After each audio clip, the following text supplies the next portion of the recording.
Thank you, Richard. It's really nice. Can you hear me okay? I am the opposite of Gregory Orr in one way, that my paper is like this. I mean, he has these great notes and can talk, but I have to write everything down or else I just go off in la la land. So I'm just going to present a talk, and my talk is about poetry and humor and comedy in serious poetry and how they intersect. When I was an undergraduate at Emerson College in the mid-1980s, one of my teachers was a guy named Dennis Leary. He was a new teacher, only a few years older than I was. He taught a required course called Mass Communications and was one of the worst, and I suppose best teachers I ever had. Dennis Leary was not yet famous and hadn't gone on to star in movies such as The Sandlot, The Ref, Wag the Dog, or The Thomas Crown Affair. He hadn't been nominated for a Golden Globe or an Emmy for his television show Rescue Me. In the mid-'80s, he was a struggling comic teaching part-time, and he definitely put more effort into his stand-up than his teaching. In fact, our class never even met in its allotted time, 10 in the morning, too early for him. Instead of meeting with his students, he gave us all free passes to the comedy clubs where he was perfecting his act. Then we'd meet late in the afternoon the next day to talk about his routine, where he got the laughs, where the audience seemed to lose him, how far he could go with any given topic.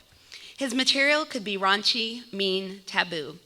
It was his students' job to monitor the precise moments the people in the crowd laughed and the precise moments they started to groan, or worst of all, began to carry on private conversations and ignore Dennis Leary completely.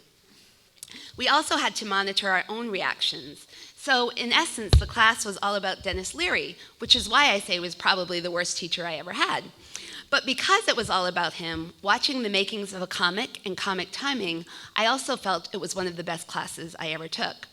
There were several poets in that class, as well as students studying comedy and acting, and it was amazing to me how fluid the crossover of techniques was from one genre to the other. Ever since Mark Twain's humorous monologues, literature and stand-up comedy have been intertwined. Stand-up comedy, unlike theatrical comedy, which relies on several characters and a slapstick plot, is dependent upon the voice or persona of the deliverer. In the 2005 film, The Aristocrats, 100 comedians all tell a version of the same joke. Did you see this movie? Okay, so I won't give away the joke for those of you who haven't. Halfway into the movie, Penn of Penn and Teller tries to explain how the joke changes through each rendition by saying, "It's not so much the song as the singer." In this way, stand-up is particularly fitted to poetry, one voice intimately dispensing quirky information. Poets can borrow elements of comedy for their own work, heightening punchlines with line breaks, incorporating wordplay, misunderstandings, and surprise. I'd like to start to you by reading the first poem. Do you all have a packet? Did you get your packet? Okay. So anyway, my whole talk is based on the premise that you laugh at this poem. So if you don't, then I'm really screwed. But I guess poets and comedians, one thing they have in common is sort of this idea of vulnerability.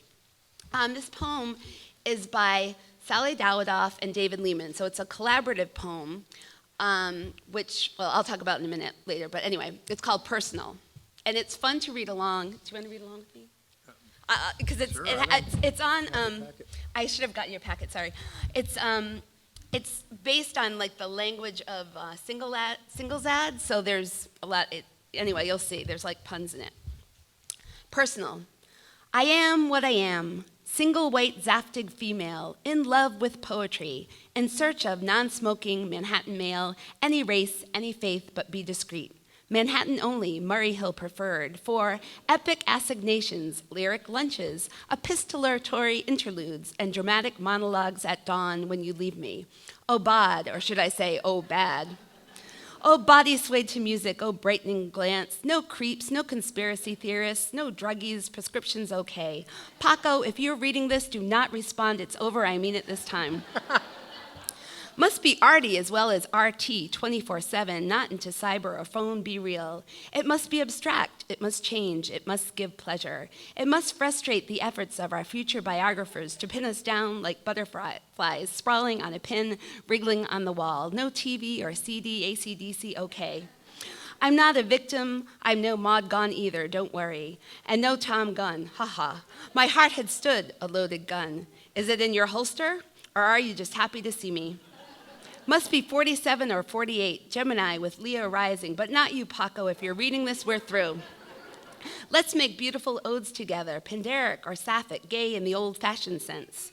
Do you have money? I like money, but it's no big deal. No out-of-work, uptight, mother-fixated AA types. And Paco, just because I didn't go to that Al-Anon meeting doesn't mean I lack commitment. I can definitely have a committed relationship if I want to. Incidentally, I have your copy of Four Quartets, how anybody could prefer Eliot's late, woman-hating manner to his sublime if rough early work is beyond me, so pick it up from the doorman. I am somewhat famous, but I have no STDs and I hate being lectured. One impulse from a vernal wood can teach you more of a man and woman than all the sages could, asshole. Mediterranean good looks a plus, must be flexible. I am serious about poetry. I go to poetry readings. People tell me I'm cute and a good listener. I've dated 3 NEA winners. My upbringing needn't concern you. I'm not into spanking, though, and Paco, I still have a bruise that isn't funny. And your mother phoned, she is incredibly worried about you, and I think it is impossibly inconsiderate of you to forget her birthday. What is wrong with you? We did have good times, it's true, but my favorite position is not the one you think, and if you call me again at 3 in the morning, I am going to call the police. You know I mean it. No kids.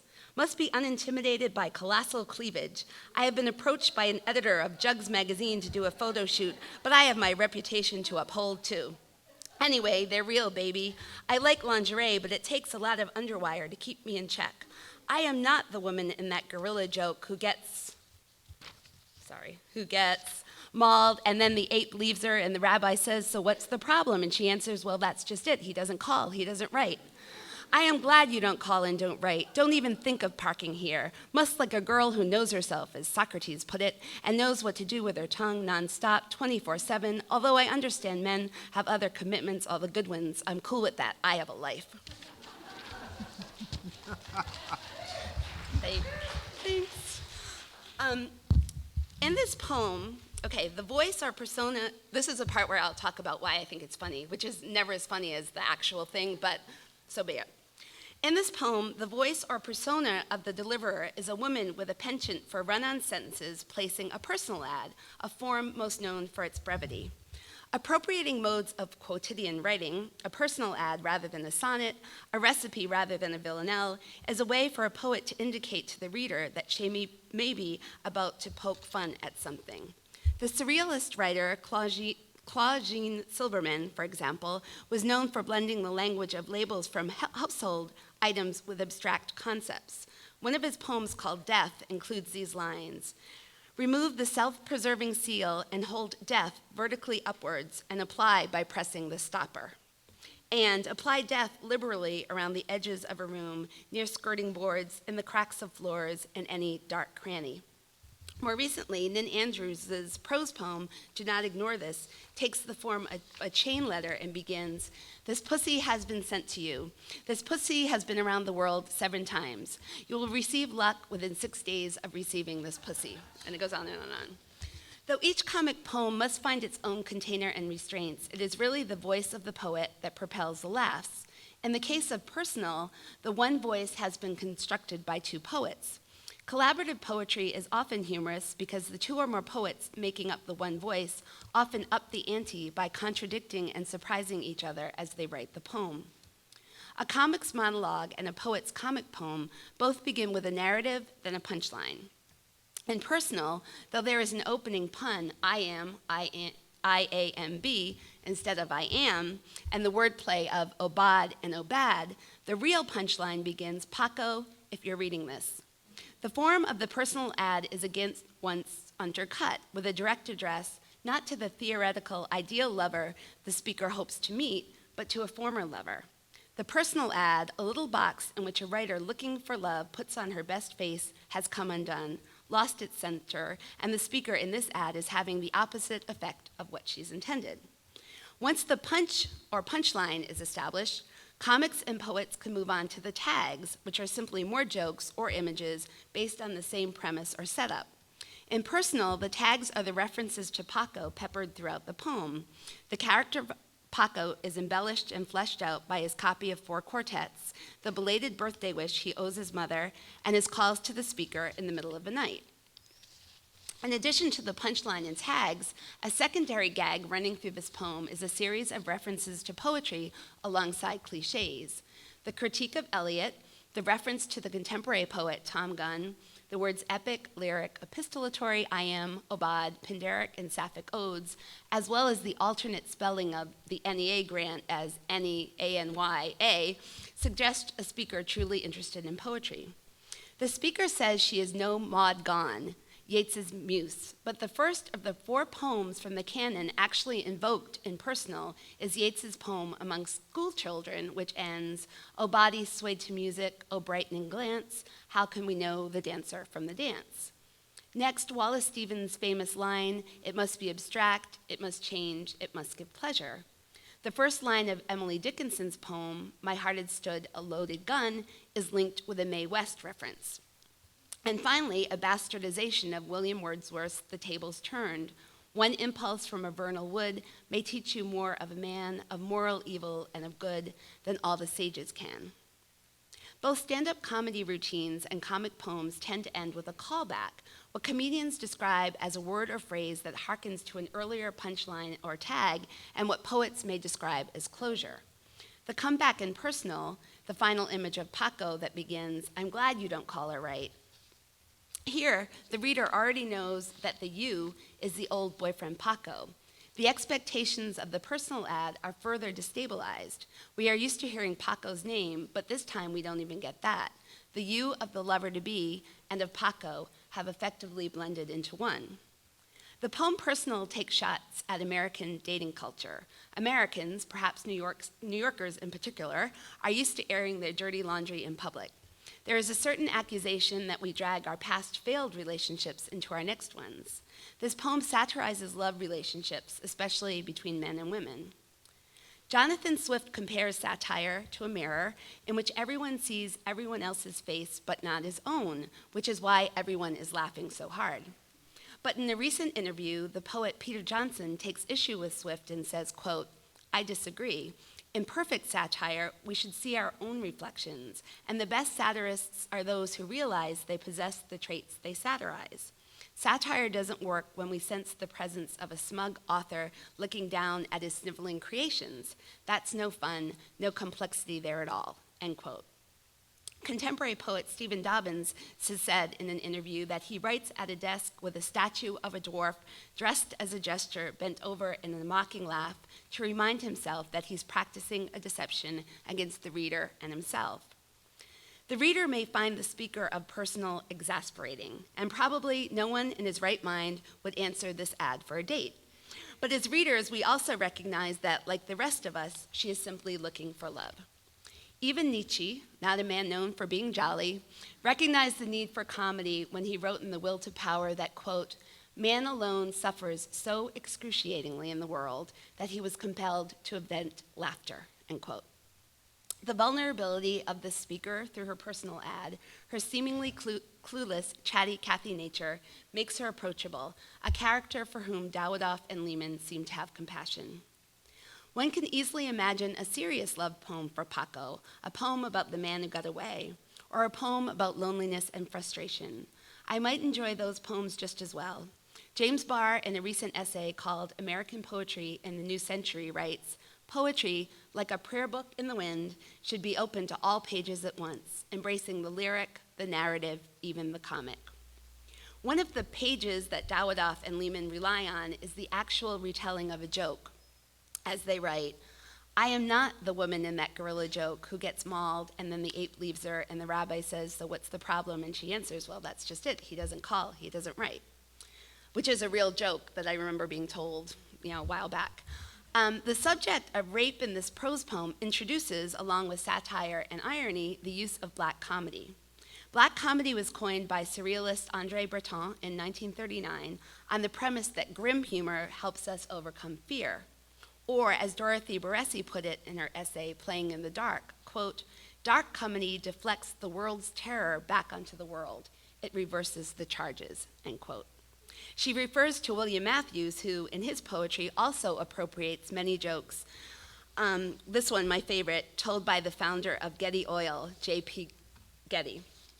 The meek shall inherit the earth, but not the mineral rights.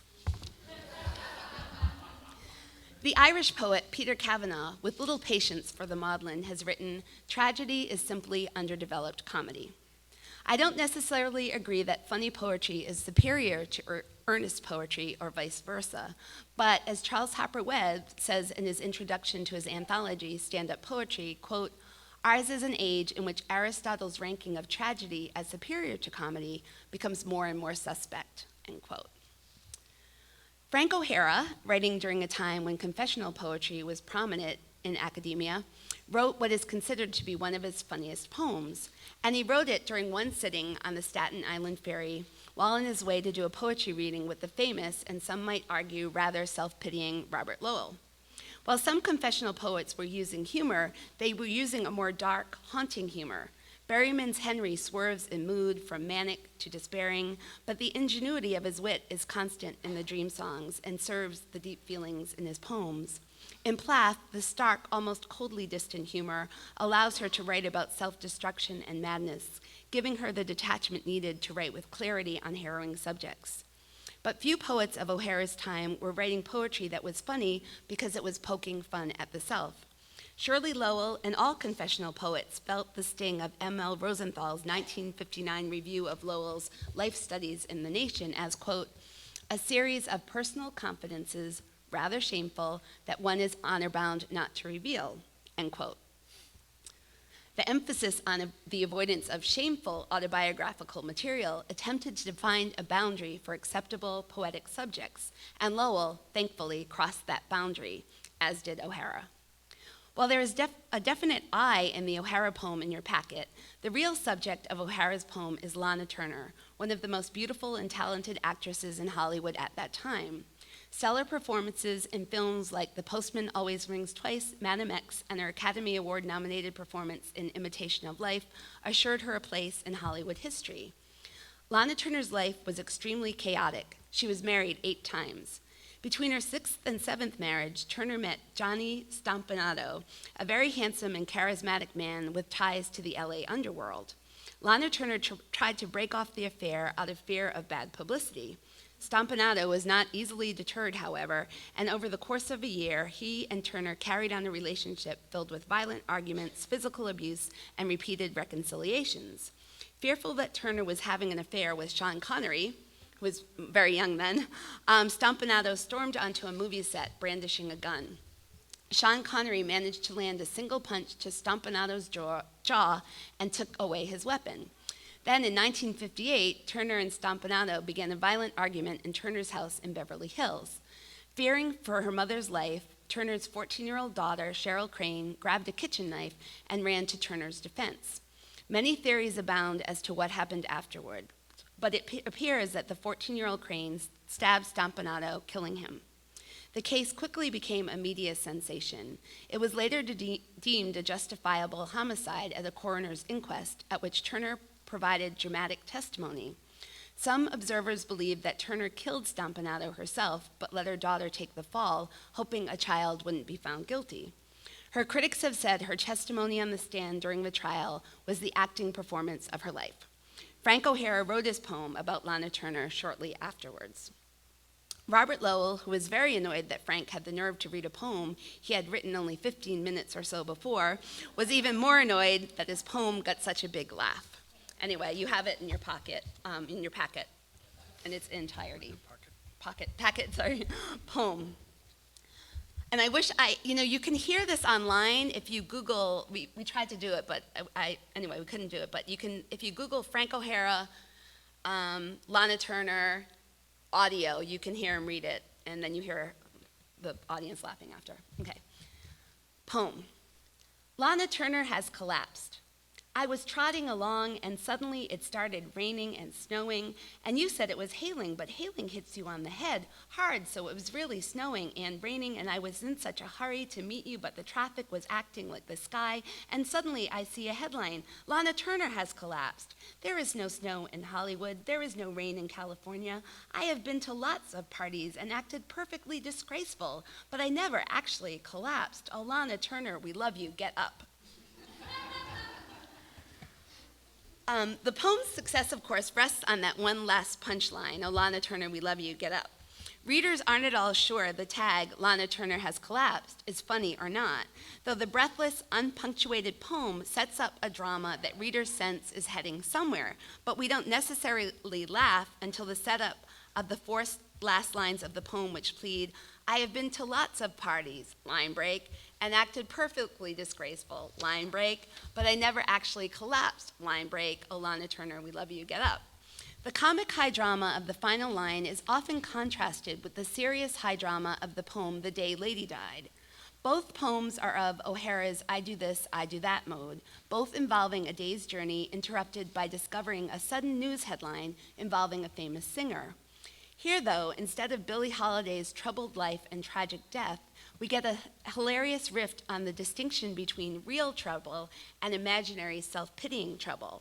Quote, hailing hits you on the head hard, so it was really snowing, end quote, indicating that things are not nearly as bad as they might be, which is echoed in Lana Turner's comically trivial troubles, she's collapsed at a Hollywood party, and the gossip columnists pick up on it. While celebrity culture infuses contemporary poetry, it was not so in O'Hara's day. Frank was a pioneer of camp, an aesthetic in which something has appeal because of its bad taste or ironic value. Though camp culture always involves a joke, it also involves serious analysis done by artists who are willing to make a joke out of themselves to prove a point. Camp is derived from the French slang term se camper, which means to pose in an exaggerated fashion. Camp, as Susan Sontag observes, is always a way of consuming or performing culture in quotation marks. The next two poems in your packet are also based on exaggeration, but not the exaggeration of misinterpretation.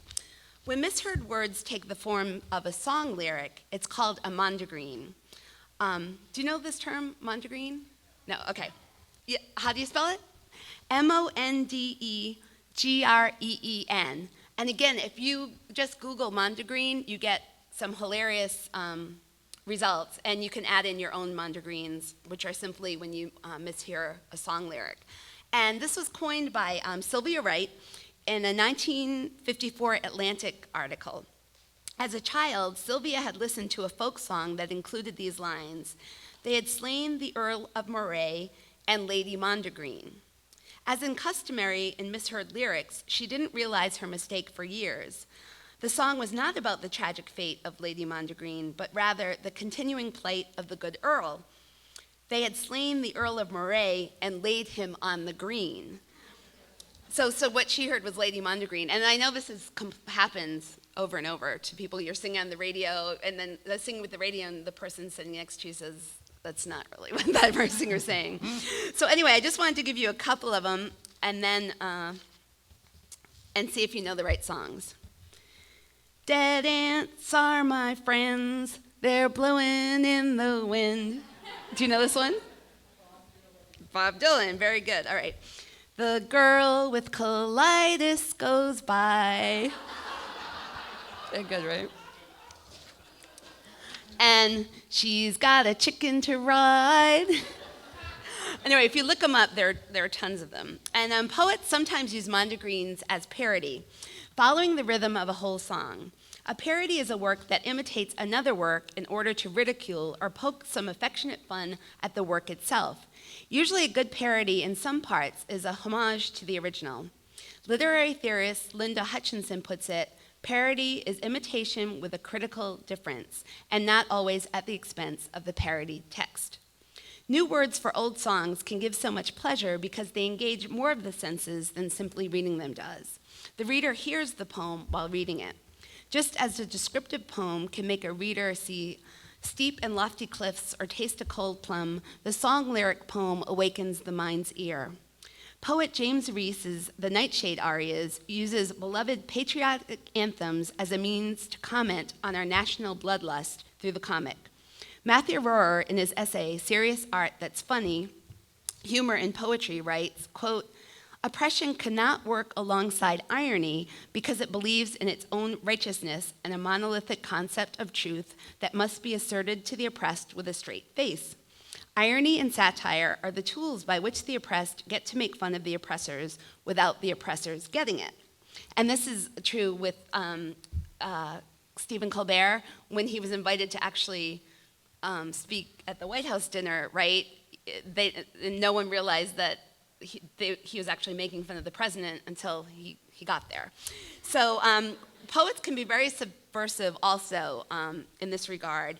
And the next poem in your packet is James Reese's poem, is sung to the tune of America the Beautiful. So I am hoping that we can all raise our voices and sing it together. Do you want to? No, he doesn't sing. All right. Oh, I was hoping so bad that someone would sing with me. All right, you ready? You won't do it? I'll watch. He'll watch, okay. All right, you know America the Beautiful, right? Okay. Oh, Brits and Yanks, heroic guys who cause civilians pain, who listen to their dying cries and say hi like John Wayne. United States, United States, shoot quick and launch with glee. How politics excludes all pricks from Maine to East Chinese. Oh, senators and congressmen who vote to fund a war, who give the nod again to deficits galore. United States, United States, spend more than you take in, so that our kids will hit the skids from Bangor to West Lynn. Oh, President George W., who changes our regime, who says, hot damn, I'll trouble you, to root for our home team. United States, United States, take aim with Abrams tanks and kill or maim in Jesus' name with our sincerest thanks. You guys are great, thank you. So Reese has actually a series of these poems in his book, and they tend to expose the dark side of the original material subject matter, of course. And his poems sung to songs are overtly political, yet by using humor, and in this case I would even say sarcasm, Reese avoids the usual pitfalls that can easily make political poems read like the work of self-righteous propaganda.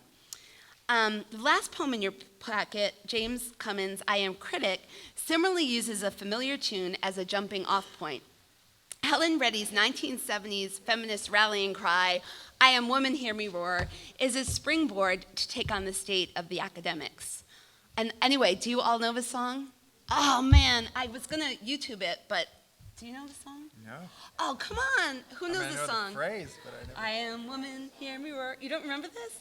I probably never got the words. Does anybody know it? Oh, okay, so you'll help me sing it, right? On YouTube, there's a great picture of Helen Reddy. I mean, I guess it was one of the earliest music videos, and she's like walking, through the woods singing. Anyway, it was one of my favorite songs as a kid. Because I was in 6th grade when it first came out, and I had a feminist teacher who, we were the first class to sit with boys and girls in a square. We had our desks like facing each other. She was really, really cool. And she used to make us sing this song every morning. She'd play it, and the boys loved it, the girls, we all loved it. I thought a new day was coming, and I guess in some regards it does. But anyway, so Cummins takes this very almost sacred feminist song and spins it which is quite different. His poem, of course, is quite different from the song that it originally was inspired by. But the similarity, he says, is the high seriousness of the speakers in each lyric. In one sense, the poem is about an academic literary critic. In another sense, it could, I suppose, be about a feminist spokesperson. Anyone reading Cummings' poem who knows the Reddy song will recognize the similarities between the earnest feminist of Reddy's lyrics and the self-regarding critic of his. The poet wisely takes George Bernard Shaw's advice to make people laugh when you tell the truth, or otherwise they will kill you. Through Cummings' poem, it's filled with insider jokes. No one need have done time in an institution, academic or otherwise, to recognize the target of his extraordinary wit. And at first, I think I'm going to read the end of my talk, then we can all sing it together, because anyway. But when I first came across this poem, I honestly didn't, because I feel I am a strident feminist, that I was not sure whether to laugh or not, because it would just seem so like, wait a minute, you can't make fun of that song. But of course he can, and you'll see there's double entendres in it. And what it provoked in me is, can he really say that kind of reaction? And is his poem actually making fun of feminism? And I thought comparing the struggles of the women's movement to the ambitions of one self-serving academic critic seemed sort of overreaching, but then I thought sometimes the more sacred the slain cow, the tastier the feast. And the more I thought about it, the funnier it became. Anyway, not all poets write consistently funny poems, and perhaps because, as the comic Stephen Allen put it, quote, tragedy plus time equals comedy, poets often need time and distance from their subjects to take a stab at humor. Frank O'Hara, James Reese, Jim Cummings, David Lehman, and Sally Dawidoff have all written straight or serious poems, by which I mean poems that don't go for a laugh. But for many writers, comedy is a way in, a way to access painful material, and a way to take poetry very seriously and simultaneously themselves less so. All right, so that's what I was going to say last, but now I think I want to sing last because, anyway, so if you know the song, you'll sing with me. I think as it goes on, you'll probably recognize it. Okay. I am critic, hear me roar, in dungeons too high to ignore, and I know too much to go back to South Bend. Oh, I've slept with Tweedledee, now I've got my PhD. No one's ever gonna make me go down again. Oh, yes, I am wise, see the letters by my name, but oh, I've paid a price. I know just who or whom to blame. If I have to, I can read anything. I am strong, I'm not invisible. I am critic, you should hear me rave and rant. I get every travel grant. There's no conference in the world that's out of reach. I can deconstruct a poem, give my cats a happy home, and in meetings I'm respected when I preach. Oh, yes, I am wise, all my students tell me so, but oh, I've paid a price, I've had to study so if I have to, I can teach anything. I am strong, I'm not invisible. I am critic. When the conversation's done, they'll see I am number one. I've been cited in the work on Benjamin. I get calls out the wazoo. I call Susan Sontag-Sue. That I never got to meet her is so mean. Oh, yes, I am wise. My book jacket claims the moon. But oh, I've paid a price. I've lunched with Harold Bloom. If I have to, I can fake anything. I am strong. I'm not invisible. I am critic. Thank you. Thank you for singing with me.